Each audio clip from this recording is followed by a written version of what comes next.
Tonight on NBC, Jimmy Fallon and Bozeman St. John host the incredible new competition show. I hired 10 creatives from all walks of life. They will be battling it out to see who can impress the world's biggest brands. This is a huge opportunity. This is the battle for the next big idea. This is not play. We're spending millions of dollars. I'm so excited to embark on this adventure with all of you. May the best idea win! On Brand with Jimmy Fallon, tonight on NBC.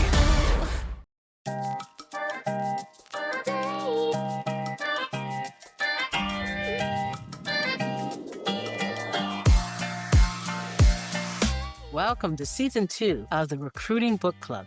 I'm Carmen Hudson, and I wrote a book about recruiting last year and discovered that there are many other recruiters who have put their thoughts to paper and are happy to share what they know about recruiting. I'm excited to share these conversations with you. I've talked with TA leaders and TA professionals who've written books about what's happening in our profession.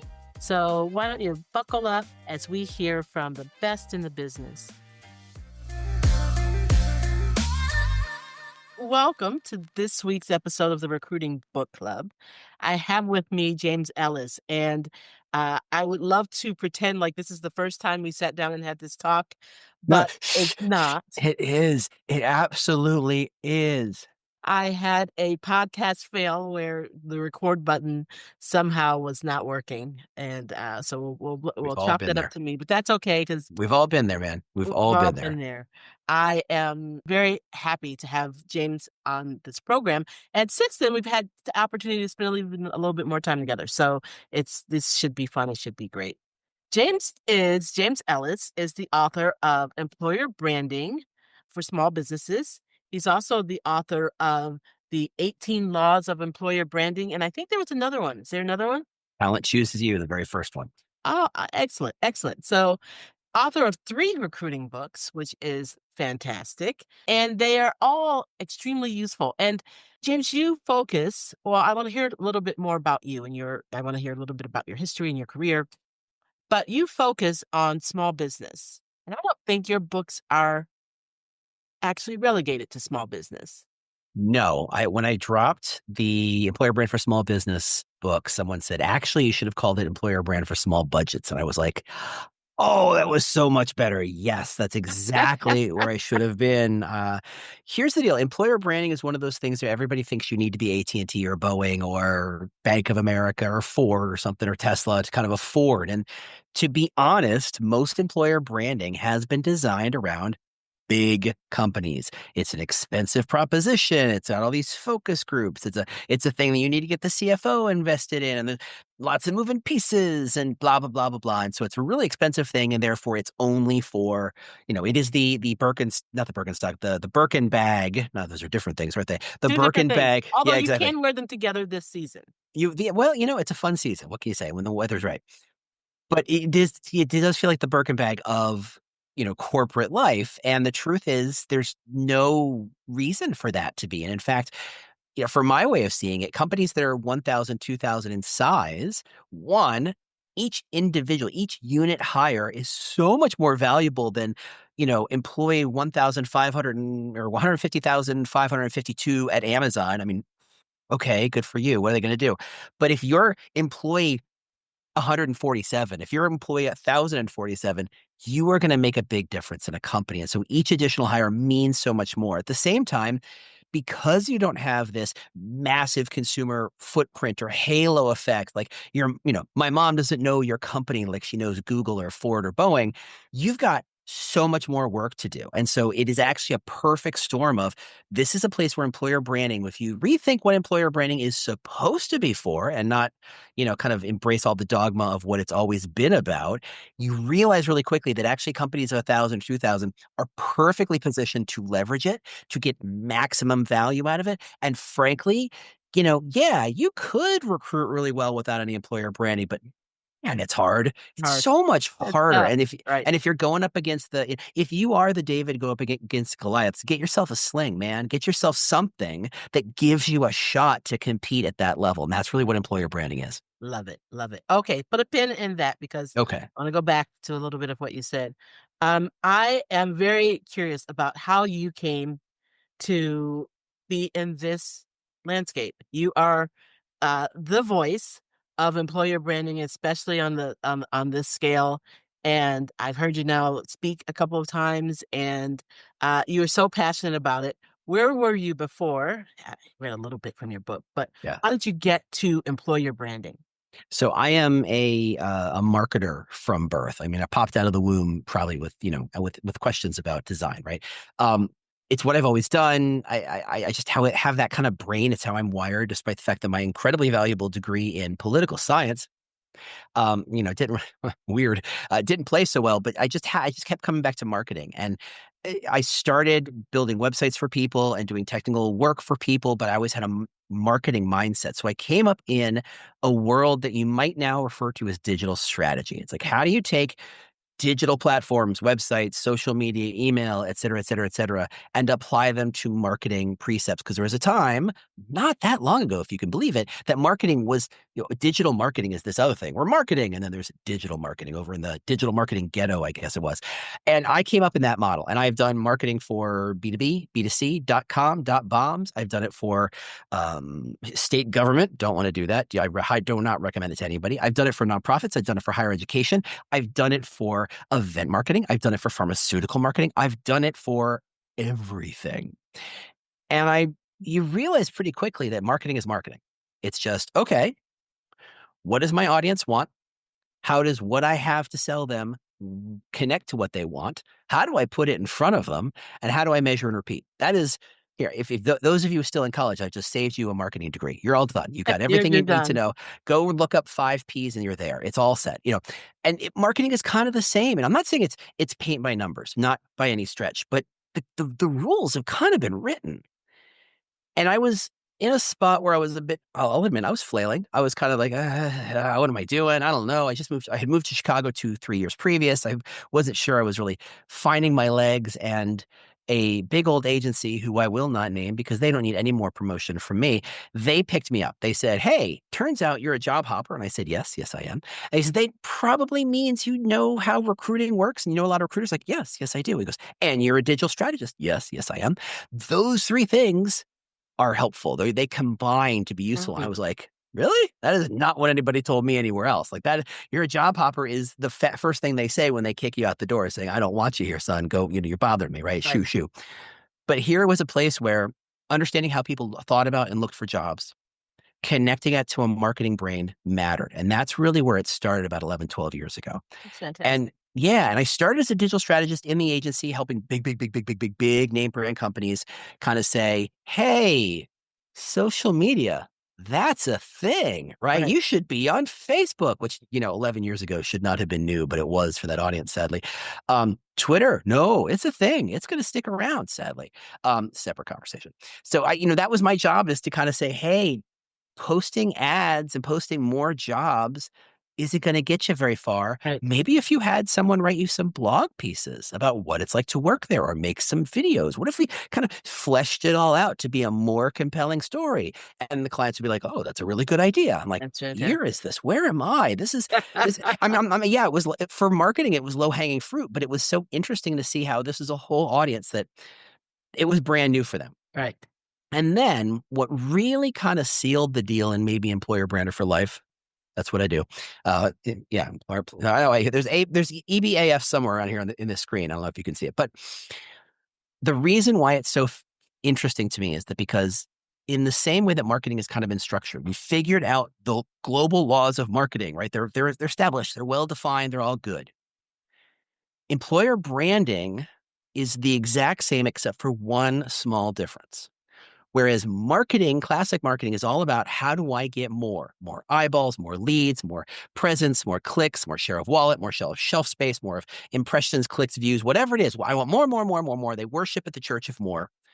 All the recruiting people in the world who are hearing us know, I don't want more. I don't want more applicants. I really, really don't. I want That's better right. applicants. Right. And honestly, if you boil it down, in the platonic ideal of what this all is, we only need one applicant, the person we hire. That's And yes, we have, humans are humans, so hire managers exist. So we probably need 2 people, one we can say yes to and one we get to reject, because for some reason, hiring managers love to reject people. What's up with that?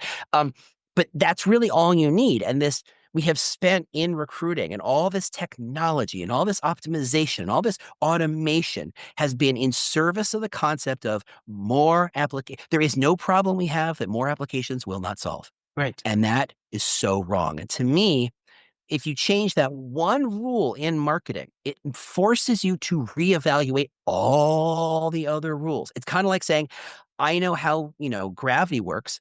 What's it like on the moon? It's one little change and it's going to change your entire world. And you got to rethink how you live on the moon. And that's kind of what it is for me. That's why I love it so much. That's awesome. And so fast forward till today, you have launched your own company. You work with lots of different companies and brands. Tell us a little bit about that and make sure that everyone who's listening knows how to get a hold of you and engage you, Yeah, except I'm when not you're about to go shy. on vacation.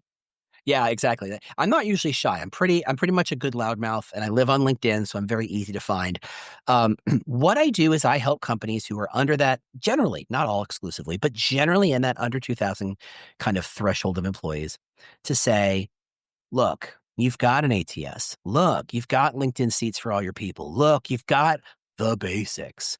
And you're not getting anywhere because you're effectively trying to compete with massive, massive, massive companies Right. on their terms, using Right. their rule book. And that sucks, right? If I were to say, I have to play against LeBron James, the last game I would suggest to play is basketball. The last game. For those of you who cannot see me, I am a chubby 6'1" white dude in his 50s. I got zero game when it comes to basketball. And maybe if I challenge him to tiddlywinks, it turns out he's a fantastic tiddlywinker, You if that's still a might term. lose, but you I have a still better might lose, chance. but I got a shot, Yeah. right? I could challenge him to a poetry off, man. Maybe I'll win 4 games out of 10, whereas in basketball I'll lose 12 out of 10 somehow. It'll be brutal. If you just do the basics of what recruiting is supposed to do, and you are not one of the big players, if you are trying to play follow the leader and you are not the leader, you understand that you're playing a game designed for you to fail. That's it.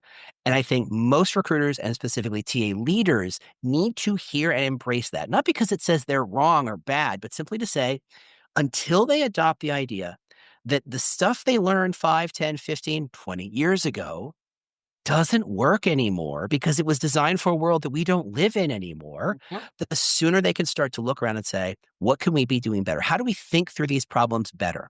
And I'm not going to tell anybody I have the answer. What I will tell people is that because I'm a weirdo, because I'm kind of on the outside of this world, because I have a very different perspective on how things are going, I can offer a different strategy that will definitely take what you're already doing and elevating it. That's it. And that's employer brand. That's really what it's about. It's how do you get out of the game of let's pay for more ads, and let's pay for more job boards, and let's pay for Right. more and say, look, if you've already invested in job boards, great. What's going to be more effective? Investing in another job board or making the jobs you're posting to the existing job boards better? If you get a 5% conversion rate increase on the things you're doing already, your emails, your outreach, your social, your content, your jobs. 5%. It's not even a huge lift. It's Right. 5% If I made you 5% better at every stage of the game, you would not believe how much easier your life gets. So And let's that is really where employer branding lives. And that's why that's really what I offer is to help companies who are a little more agile, who are ready to kind of change, take that big leap. let's dive in right there. Let's dive in getting that additional 2, 3, 5%. You talk about employer branding is the thing that you must do, and to first get there, that you must have clarity. Talk to me a little bit more about what that clarity looks like Yeah. in the laws of employer brand. You speak my language because you start talking about the difference between Coke and Pepsi and Ford and Toyota, and you even mentioned Kate Spade and Coach. Like, what is the difference?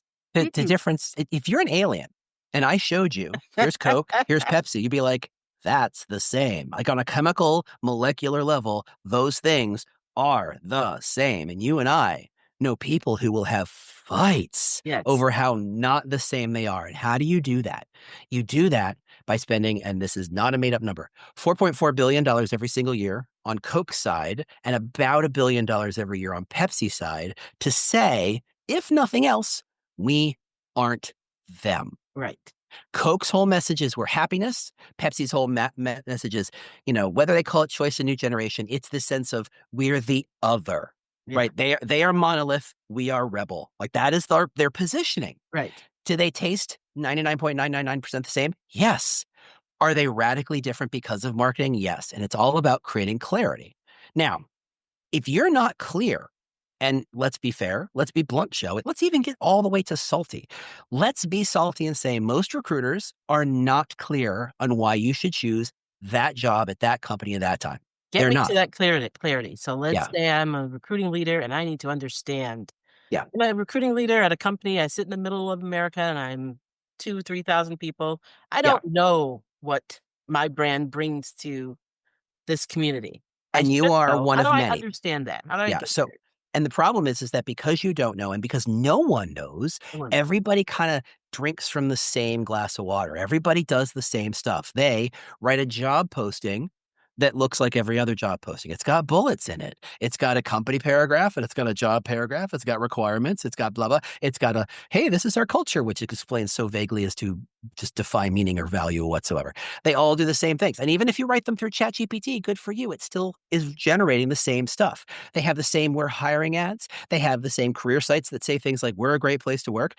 Here's a hero image. Here's a video. Here's our culture. Here's our perks. Here's how to search for jobs. They are all the same. It's a Coke versus Pepsi, but writ large, but by hundreds of And thousands of sometimes companies. beautifully, right? Sometimes beautifully done. And that's fine. And sometimes they're gorgeous. Sometimes they're slick. Sometimes they're poetic. But the truth is, they're not different.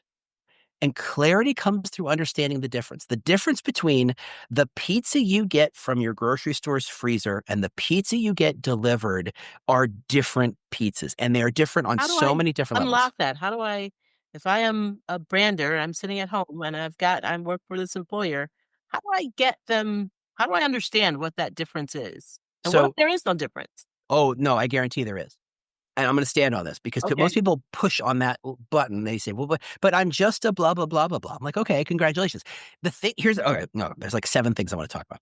So the first is that you I do know how to not, get you going. I know, we have proof, albeit undocumented. Moving on. That is a joke about not hitting record buttons. Anyway, for those of you just joining the James and Carmen show, hi. So really what we're talking about is you do not have to be a universal, unique snowflake. You do not have to be different from every other company under the sun. You only have to be different from companies that a candidate sees as alternatives. So if I'm in Atlanta, I'm not and I think about working and I'm at Coke, I don't think Pepsi's my competitor because Pepsi isn't in Atlanta. I'm thinking about TBS and other companies who are in Atlanta. And I'm thinking about other places that want chemical engineers or delivery truck drivers or whatever in that space. Right. And that is the big challenge. People think, oh, well, if I need to be different, I need to be different. It's like, no, no, no. You just have to be different relative to your competition that the candidate sees. So we start there, and that really kind of gets us in a place where you're like, oh, this might actually be achievable. And yes, it is. Then you have to ask, you can't just be different for different sake. You can't just put on a chicken outfit and call yourself different. That doesn't serve anybody. You have to understand how you're different in one or two of 3 buckets. The first bucket being, what is your mission or goal? Why do you exist? What are you doing? What are you achieving? What is the dent you're trying to make in the universe? I call them mission identified companies. And you know these mission identified companies. It is World Wildlife Federation. It is the University of whatever. It is, ACLU. It is SpaceX, actually. Very rarely do you put SpaceX and Harvard and World Wildlife Federation in the same boat, but there they go. Because those people who work there to serve a larger mission. Mhm. Right? If you want to get to Mars, where are you going but SpaceX? And that's why, because they're mission identified, they don't have to worry about the other differences. And by the way, go check out their Glassdoor scores. They don't care about experience and they don't care about reward. Moving on. So if you're one of the mission identified companies, which by the way is a rarity, it's everybody says they have a mission, but to say we're going to offer low-cost cellular services to people who can afford it is not a mission people are going to salute. The Right? difference is whether or not there's competition. The difference is actually, to me, the litmus test is if people would take that mission for a 5% pay cut, You have a mission that works, that's valuable, right? And I think of teachers, people who are smart become teachers, not because they didn't know that there were other options, but because they chose that particular mission in life. They know they could make more money other places. They've made a choice. That is a mission-driven organization. And so that's how you know. That's a fast and dirty litmus test. Now, if you're one of the, and this is a spitballed number, one of the 5 or 7% of all companies who are mission identified, that's what you do. That's where you go. That's what you start with. That's where you live, because you're only one of 5 to 7 companies who can say that. So live with that. Now, if you're in an industry that's everybody's in a mission-driven organization, that changes the mission, but that's levels deep. If you're not mission identified, are you experience identified? Meaning, what is the day-to-day at your office that is interesting and different? And that can be everything from we allow for work for home. We're very, very entrepreneurial. We're very, very autonomous. We're very, very collaborative. We're very, very supportive. There's all sorts of different ways to say, what is a Monday morning like? Is it rah, rah, let's all get them together? Is it, I'm going to stab you in the back to make that nickel? What is the thing? It's like, how do you resolve differences? How do you resolve frictions? How do you bounce back? How do you collaborate? How do you not collaborate? What is the level of politics on a day-to-day level? All of those things make up the day-to-day experience. Now, that's probably a good place for most businesses to live if they thought about it for half a second. Right. Because here's a good example. Let's say you're a law firm in Houston and all law firms kind of look the same, right? They're really expensive suits and they're super, super serious and they're standing in front of a wall of books, right? How do you compete? Do you get more serious? Do you get a more expensive suit? Do you get more books? No, you compete by being something else. So let's say you just happen to be the only law firm in Houston that says, oh, we allow dogs, which has got to be the dumbest differentiation I can think of.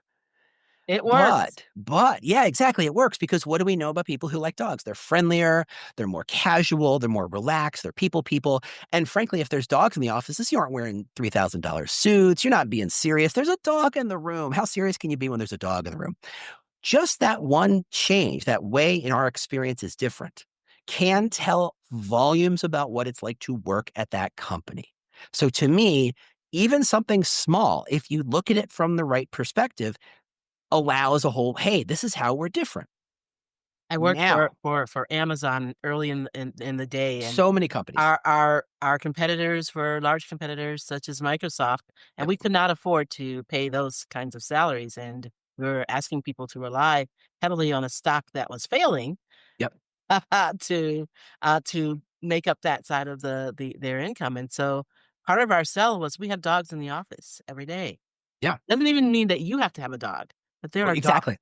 And it says something about who you are that you're cool with dogs in that space. Just like Exactly. it says something to say, we're a very cutthroat organization. That sounds like one is good and one is bad. That's not true. No. They're just good or bad for someone. Yes. And we might see them differently. They're people who want cutthroat because that's how they prove themselves. It's how they show that they're the best of the best. And that's what motivates and drives them. And 1000%. saying we're going to be all part of a big corporation and there's no I in team and kumbaya is not going to get them to show up. Okay. So if you're not mission identified and you're not in the work experience identified, it leaves one last bucket. And it's the expensive one. And that's the reward bucket. Mhm. So if you can't have a mission that people will take a proverbial pay cut for, if you do not have an experience that is different from everybody else, well, I guess you're going to have to pay them. I guess you're going to have a better bonus structure. I guess you're going to have to offer them a lot more training and a lot more development and a lot more status and a lot more title. And there you go. And honestly, if you look at a lot of nonprofit industries where you'd think, oh, they're all mission identified, nuh-uh, because every alternative is mission identified. To where they find difference is in the reward structure. And that's why if you look at a lot of nonprofits, their titles are insane. Like, you're like the vice president of taking out the trash, man. It's like, it's nuts. They pay you in title. Right. So you got to find your difference. It doesn't take much. Once you kind of see the 3 buckets, you're like, oh, we're kind of in that bucket. Great. So tell me Lean about in. the conversation I should have around that. Who should find that difference? Should it be the recruiter or the recruiting team? Should it be hiring manager talking about this specific job, or should it be the CEO saying, this is how I want to brand our company?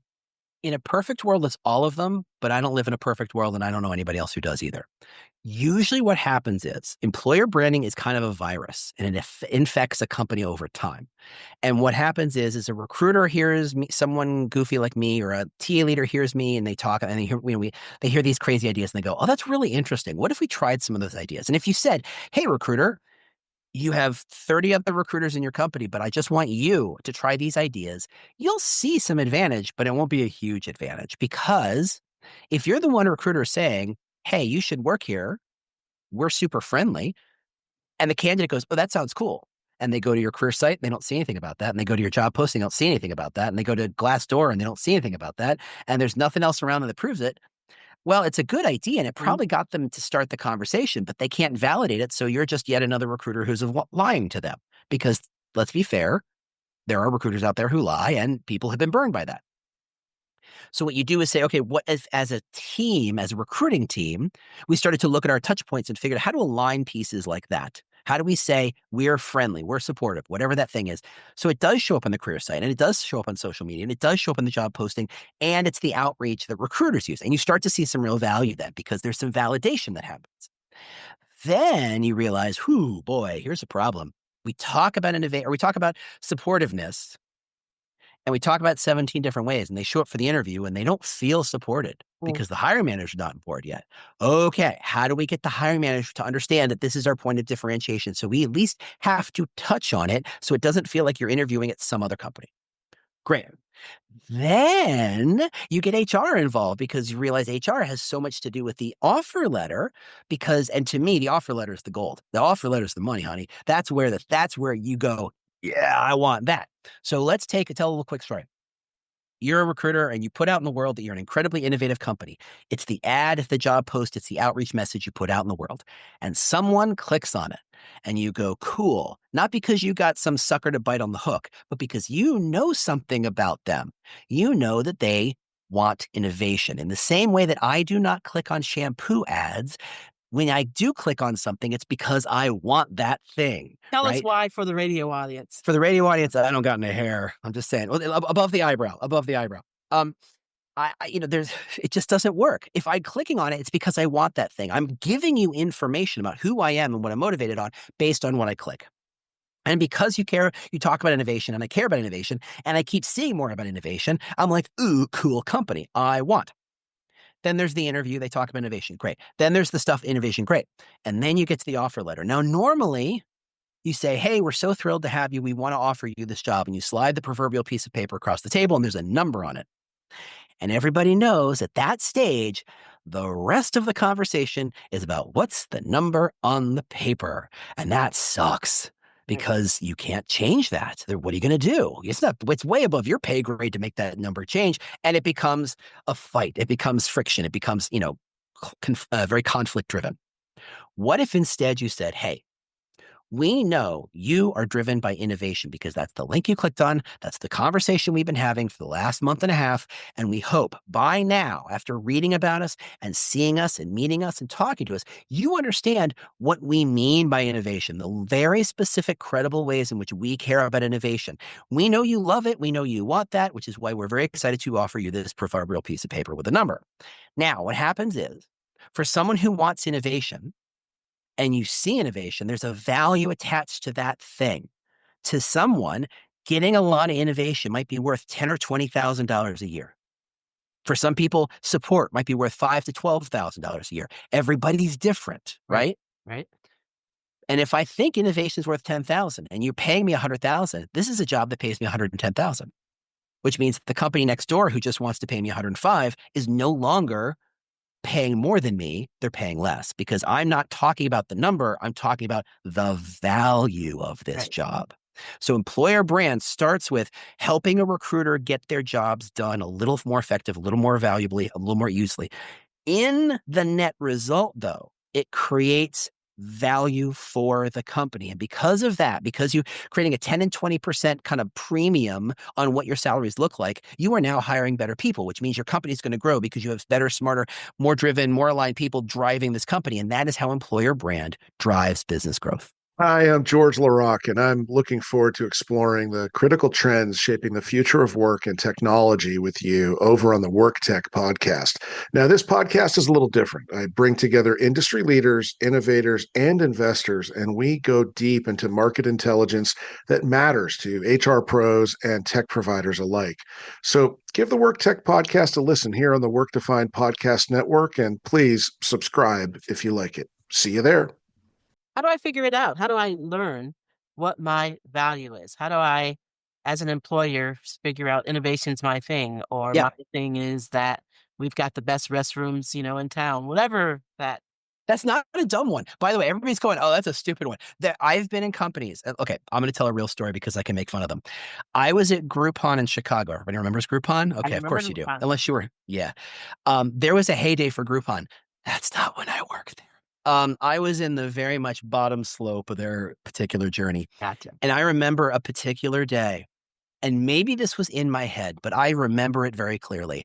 There was a day the stock or the earnings call came, and it was a bad one. And I swear to God, the paper towels that came out of the dispenser got an inch shorter. Like they just went, how do we save just that much more money? Because we're all falling apart. That is, and then I went to another company. I'm like, I got this huge paper towel. This company really cares about me. Stupid. And yet it means something. Anyway, how do you make it happen? So a process, really kind of sketched out. One, you have to understand how if you want to know how you're different, you have to understand the rest of the world first. Right? You can't just say I'm different because I said so. You have to show how everybody else is X, therefore you are Y.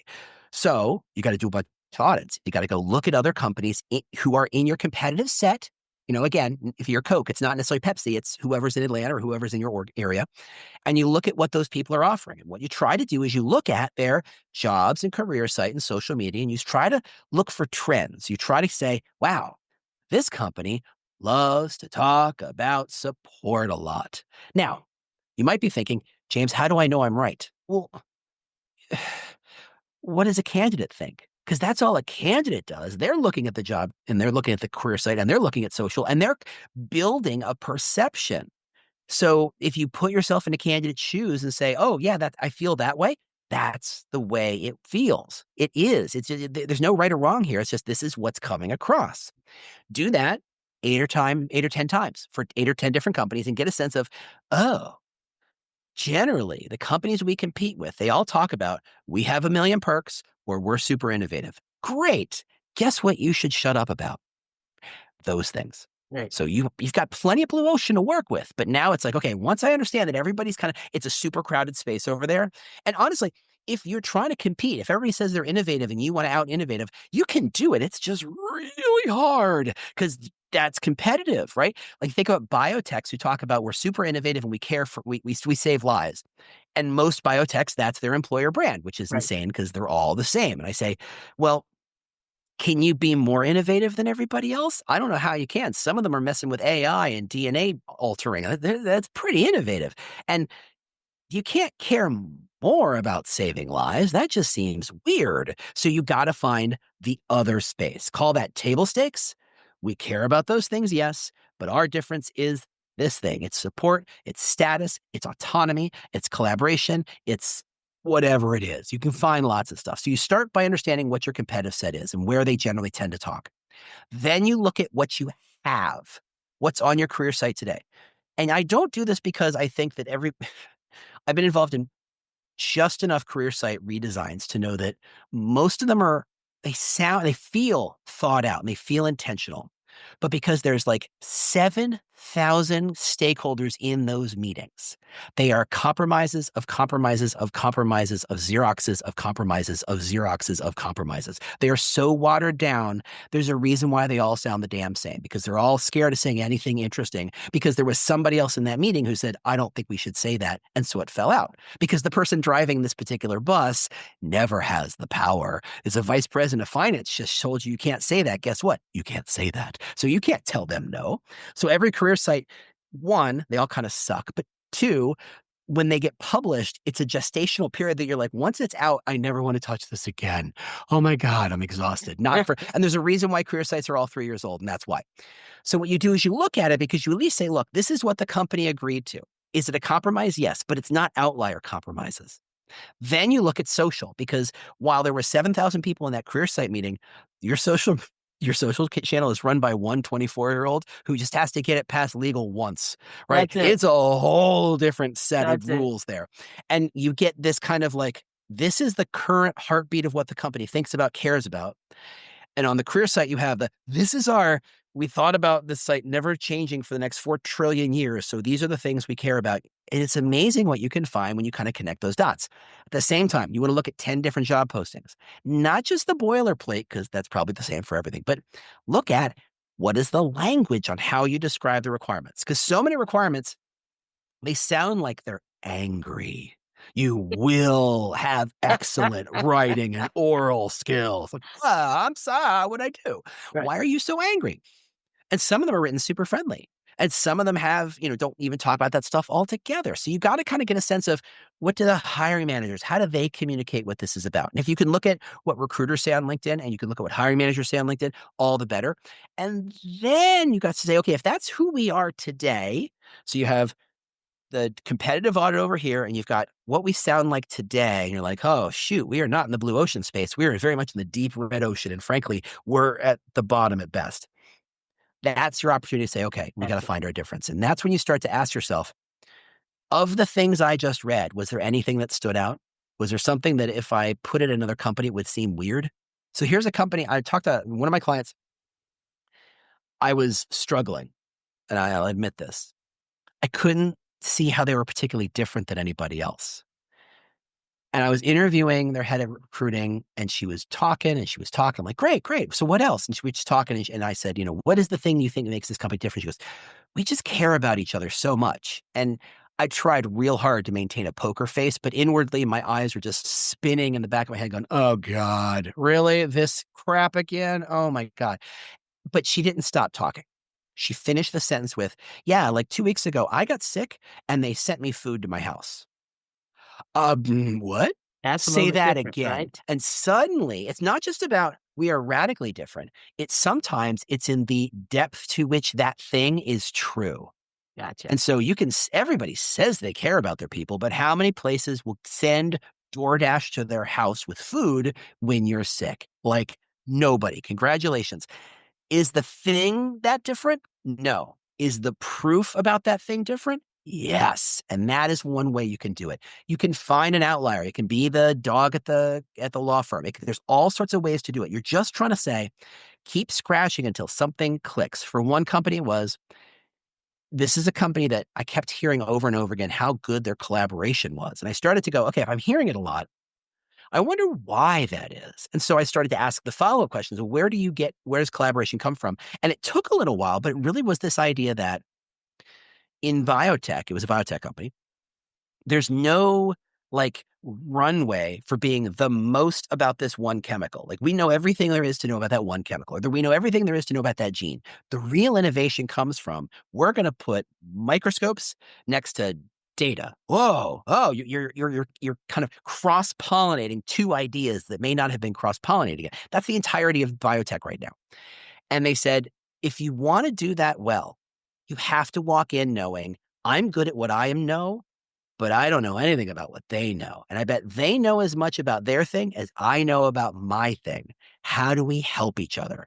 And that was the mindset of the entire company. And so that was where the brand started to get built, because you could start to say, this isn't just we collaborate because we said so. We collaborate because we see business value in collaborating, and we work hard to reinforce those ideas. That's their whole brand. So that's all it takes. And then after that, it's all just wrapping. It's all just, okay, what's some taglines we can put upon this? What is some good content we can write? How do we prove it? What are some touch points? What are some quotes? All that stuff. But it's about understanding your audience, understanding the competitive set, understanding who you are now, finding that thing that makes you different, and just putting it all together. I want to dive into job postings just a little bit. I read something the other day, and I really cannot remember where I read this, so it's driving me crazy. Yeah. But it said they should stop focusing on one job and focus on the wider brand. That's the role of Interesting. job postings in this age, in this era. It Curious can be. about what you feel about that. Yeah, I mean, there's a place for that, but there's a place for the other thing. I'm not going to say yes or no. I'm going to say, look, if your job is Burger King, your job is Burger King. So burger flipper, fry maker, that job's the job, right? So let's talk about what may make it different. And it's going to be at a company level. So I'm thinking about a job I had at another biotech where there was a brand and a company brand, but there were pockets inside the company where the brand was tweaked really hard. So for example, I was talking to project managers and they were trying to find another project manager. I said, hey, hold on. One, I'm the worst project manager on the face of the earth. It's like anathema to my entire being, and I don't get it. But I will say what I do know about good project managers is they're really good and they're very organized and they're very structured. And they went, yeah, that's not quite who we're trying to hire. I was like, oh, what's going on here? And whenever I hear like an outlier or, oh yeah, we're different in this way, I'm in. I'm like all in. I'm leaning in. I'm good to go. She goes, yeah, actually, we want project managers who are very much the voice in the room. I went, excuse me, as I write this down. That's amazing. What is this? And it connected to the brand, but it had to be told in a very project manager-esque space because to say, yeah, we're the voice in the room and you're the sales guy, that's assumed. To say that you're the voice in the room and you're in development, that's assumed. To say that you're the voice in the room as a project manager is wild. It's like saying we're a fun company, said the lawyer, right? That's like that. What's going on there? Like that's unusual. And to me, what's interesting is that it's not about the brand, it's how you prove it and how well you prove it. Recruiting these days is all a game of credibility, right? You can say anything these days. And trust me, I have. And so have many other recruiters I found. And it doesn't going to get you any far because no one believes anything. So it's all about what is something you can prove. And so the brand is helpful because you can say everybody should focus their energies proving this idea from all these different vantage points. Now, if you want to say that's your company brand and that's who you are and that's how you do it, and so the jobs are the job, but this is the umbrella, go for it. But for a lot of places, it's not quite there yet. And I think there's a lot of overlap where you do want to know the particulars of that job and how that brand lives in that job. But knowing the brand is super helpful. Understanding that brand, improving that brand is helpful. Love it. Love it. We are quickly reaching our time limit, which is crazy, right? Feels like we just got started.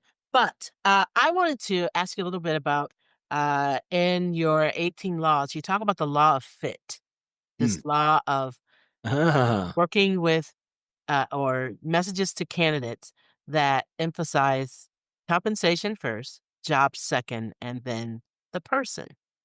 Tell me a little bit about why that order and why those three things are important Yeah. and what you expect to achieve once you reach that fit. So the thing about companies is that none of us are here for fun. If they didn't pay us, we'd be doing something else, right? And as good as your company is, as good as your mission is, and all that stuff, wonderful. Good for you. Pay me, right? That's simple. And I think so many companies are so up their own kind of rear end about mission that they just forget about the part of compensation. To me, compensation is kind of like the base of the Maslow's hierarchy of company, Maslow's hierarchy of job. Can I get paid enough to pay my mortgage, to pay my rent, to pay my bills? Can I? Okay, great. How much is left over and what does that leftover allow me to do? That is the base level of fit. I cannot survive on a job of flipping a burger, not because I'm a bad burger flipper, because you can't pay a burger flipper enough to pay, to make my family eat and survive. So there's that. And that means compensation has bands. Right? If this is a job that pays $60,000, there's some people who can live on that and there's some people who can't. If this job pays $100,000, there's some people who can live on that. There's some people where that's a huge step up and there's some people who go, nah, I got it. No. So you have to establish the compensation. What's interesting about compensation is that if you look at the entirety of the candidate journey, 99.99999% of the time, the salary is the only objectively true thing. You can say you care, you can say you're supportive, you can say you're innovative, you can say any fool thing you want. In the end, only thing that is true is the number. Like, for example, if they say we're going to pay you $100,000 and the first paycheck says, oh, you're going to pay me 90, that's called felony fraud. Everybody lawyers up, right? It's true. But when you say, oh, I thought you said you were innovative, but you're giving me this 4-year-old Dell laptop, like, oh yeah, when we say innovative, and it's always that way, it's like when we say supportive, we mean this other thing, which you got to squint real hard to understand. Compensation is concrete. It says and provides so much information. Once you establish that, you can build on that. You say, okay, I understand what the basics of the job are. Oh, and also, if Yeah, and I've seen this a lot in employer brand, especially. There are employer brand jobs that pay $150,000 a year, and there are employer brand jobs that pay $60,000 a year. Those are not the same job, not by a long shot. Nope. The salary, the compensation gives you a lot of information. Then it's about the company. Okay, what is this company talking about? What is their brand? What are they doing? And it's funny as an employer branding, I'm thinking about as this hierarchy, this pyramid growing to the top. This is where I stop, right? I'm going to say, okay, if we know the compensation, we know what we offer, and we know what our brand is, and we know how we're different, I got to let the person make the last step. They got to do it on their own. They got to say, yeah, I'm the sort of person who wants that sort of thing. And I cannot influence that. I cannot persuade them. I can't do anything other than offer them this opportunity in the most honest and authentic and meaningful and accurate way possible, and they have to make the call. That's the person top of that kind of fit section. If those three things fit, you got yourself a potential great hire. If one of those things is out of alignment, they're not really a good fit. Now, I know that the law of fit comes with baggage because we all know culture fit means a whole lot more negative than we want to admit. And I'm not there for that. When it comes to that sort of thing, I'm thinking culture add. I'm calling value add. That's it, right? Fit is about, does the candidate and the company connect and make sense? And they each come with their own stuff. It is not a one-way, one-direction kind of process. Both parties are equal in that regard. And that's very, very, very true. So I'm going to lock this podcast right here. Okay. I'm going to get you to promise that you will come back again. Oh, yeah. And I mean, we'll have we'll actually have a different conversation this time, though. we had a different conversation this time. We did. We It's, did. you know what? Every single time, you will never have the same conversation. That's the best. with me That's the because best. everything is different. I definitely appreciate what you brought to us today. I think our audience will really appreciate it. I would say go out and read a couple of James's books because it will really help you understand that he has really dissected the science. If there is a science that can be applied to employer branding, yeah, maybe there's a little bit of science in there, but really helping you granularly think through how do we create and how do we deliver an employer brand. So Yeah, and I would say if you're interested but want to save yourself a couple of bucks, if you're on Spotify, the 18 Laws Employer brand is free on Spotify for premium listeners, or if you're on YouTube, it's free over there too. So the whole audiobook is completely free on YouTube. thanks. I just paid $2.99. And don't worry, I got like 45 So cents of you're that. richer. Awesome. I really appreciate everything that you brought to us today. Tell us how we can get a hold of you. The easiest way is on LinkedIn. James Ellis, Employer Brand Labs. That's the best way. I am always on LinkedIn. Tell us your website. Your website's great as well. Oh, Employer Brand Labs, and then employerbrandlabs.com. And then if you're like, if this nerdy about employer brand thing was like, what's going on over there? That seems interesting. Go check out employerbrand.ing. I put all of my resources there. So books and videos and podcasts and articles and guides and ebooks and all sorts of stuff. And most of it's free, not all of it, but most of it is free. And it's at employerbrand.ing. So employer branding. Oh, awesome. Did not know that. Yep. We'll check everything out. Cool. Awesome. So thank you so much for being here. And I will hold you to your promise that you may come back. Anytime, Carmen. I appreciate it. This has been a blast.